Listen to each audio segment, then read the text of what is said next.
Pengalaman mistis seorang pemuda di rumah kosong tak berpenghuni. Di kedalaman hutan belantara yang sunyi senyap, berdirilah sebuah rumah tua yang terbengkalai.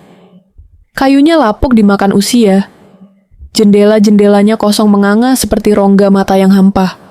Rumah itu telah lama menjadi legenda, sebuah tempat terlarang yang menelan siapa saja yang berani mendekat.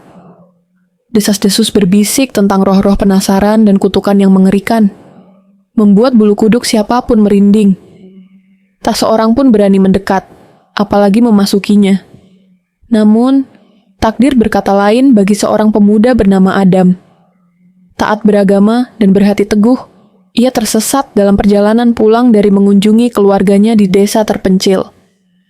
Hutan itu gelap gulita, pepohonan menjulang tinggi seperti raksasa yang mengintai. Kabut tebal menyelimuti sekelilingnya, membuat Adam semakin kehilangan arah.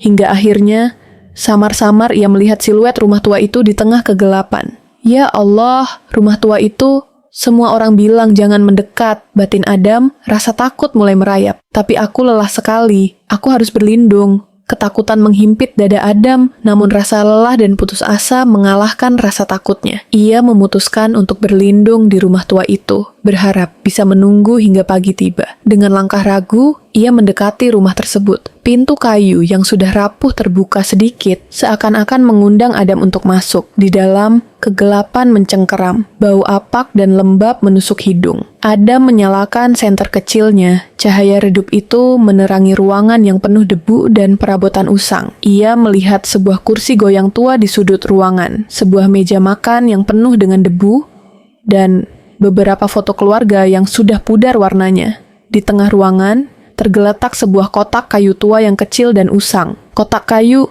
apa isinya? Adam bertanya dalam hati. Rasa ingin tahunya mulai menggelitik.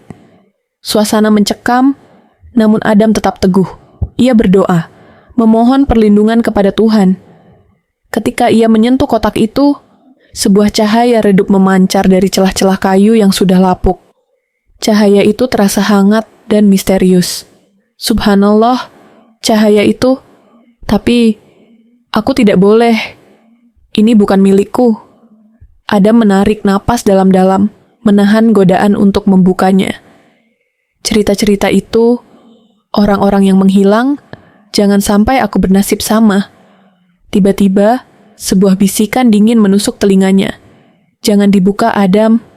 Jangan, atau kau akan bernasib seperti mereka, hilang tanpa jejak, seperti bayangan yang menghilang ditelan kegelapan. Bisikan itu terasa begitu nyata, membuat bulu kuduk Adam merinding. Ia menghabiskan malam itu dengan berdoa dan membaca ayat-ayat suci. Ia tidak melihat penampakan mengerikan seperti yang diceritakan orang-orang. Namun ia merasakan kehadiran sesuatu yang tak kasat mata. Suasana mencekam, namun Adam merasa dilindungi oleh sesuatu yang lebih besar. Pagi tiba, sinar matahari menembus celah-celah jendela yang rusak. Adam keluar dari rumah tua itu, merasa lega dan bersyukur. Sebelum melangkah jauh, ia memeriksa tasnya. Uang ini dari mana? Betapa terkejutnya ia ketika menemukan sejumlah uang yang sangat banyak di dalam tasnya. Uang itu tidak ada sebelumnya. Lalu, bisikan itu kembali terdengar. Uang itu hadiah atas kejujuranmu, Adam, atas keteguhan hatimu, atas imanmu yang tak tergoyahkan. Tas itu muncul secara gaib, sebagai tanda.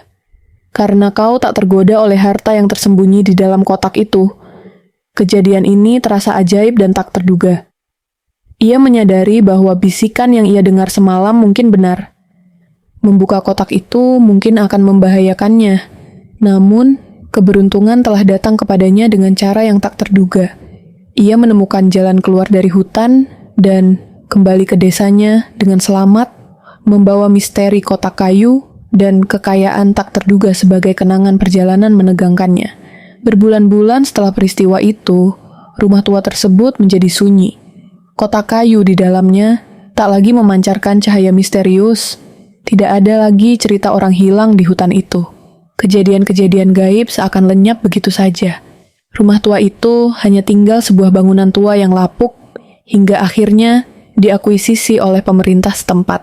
Kisah Adam menjadi legenda, bukan hanya tentang rumah tua yang angker, tetapi juga tentang kejujuran dan iman yang mampu mengubah takdir.